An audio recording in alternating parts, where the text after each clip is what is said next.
bersyukur kepada Allah SWT kerana hari ini Mahkamah telah membuat keputusan bahawa 47 kes yang telah dipertuduhkan pada saya telah diberhentikan. Dan saya telah diputuskan oleh Yang Arif Hakim untuk dilepaskan. Namun ianya tidak dibebaskan kerana Suruhanjaya Siasatan Diraja RCI belum memuktamadkan siasatan terhadap buku yang ditulis oleh bekas Hakim Negara, bekas Ketua Negara Tommy Thomas. Dan yang keduanya, apabila pengemukaan representasi oleh peguam-peguam saya juga belum dimuktamadkan sepenuhnya. Maka atas kesyukuran itu saya ucapkan terima kasih kepada barisan peguam saya dan tentunya peguam saya ini telah menjalankan kerja-kerja yang cukup profesional dan tentunya saya terhutang budi kepada semua mereka. Saya juga ingin ucapkan terima kasih kepada rakan-rakan dalam Majlis Tertinggi UMNO dan hadir bersama saya Setiausaha Agung UMNO, Ketua Wanita, Ketua Pemuda dan Ketua Puteri UMNO sama-sama untuk memberikan sokongan moral kepada saya. Saya ucapkan juga terima kasih kepada seluruh kepimpinan dan ahli-ahli UMNO yang terus mendoakan saya, dan terima kasih juga pada para ulama, pada guru-guru saya, rakan-rakan saya yang diketahui doa dan tidak diketahui doa mereka. Dan alhamdulillah, ini perjuangan yang harus diteruskan oleh saya secara peribadi dan rakan-rakan dalam kepimpinan Majlis Tertinggi UMNO, pengurusi-pengurusi perhubungan dan ketua-ketua bahagian serta ketua-ketua cawangan di semua peringkat.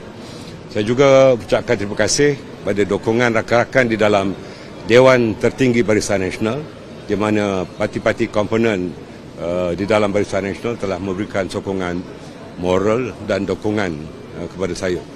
Tugas kami di dalam UMNO dan Barisan Nasional adalah untuk meneruskan perjuangan ini supaya lemparan tuduhan yang selama ini bermotifkan politik dapat dan telah dihentikan. Alhamdulillah, saya serahkan kepada barisan peguam saya untuk memberikan penjelasan dari segi aspek perundangan. Silakan Datuk Isham Tepote. Assalamualaikum.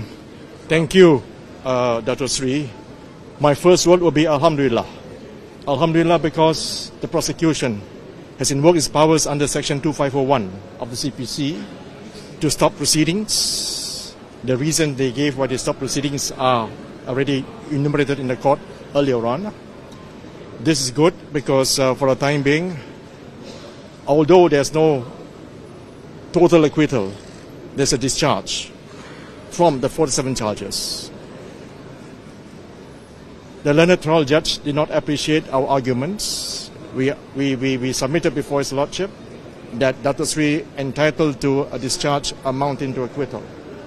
However, the court did not agree.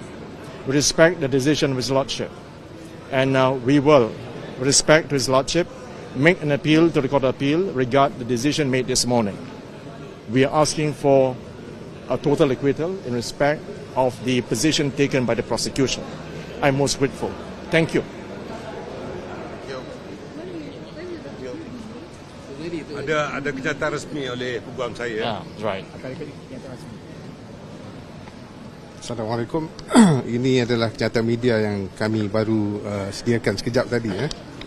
Saya bacakan. Kenyataan media ini disediakan berikutan daripada keputusan Mahkamah Tinggi Kuala Lumpur Yang Arif Datuk Colin Lawrence Sekera yang telah membuat perintah dilepaskan tanpa dibebaskan terhadap kesemua 47 pertuduhan ke atas anak guam kami.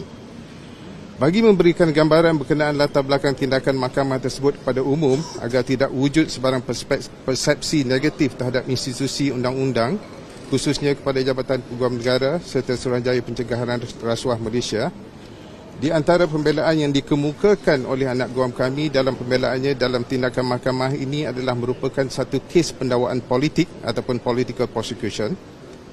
Dan dalam keterangan bersumpah, anak guam kami dalam mahkamah telah menyatakan bahawa Tun Dr. Mahathir Mohamad, Perdana Menteri Malaysia pada ketika itu, telah memanggil anak guam kami dan memberikan arahan dalam nada yang tegas kepada anak guam kami untuk membubarkan UMNO atau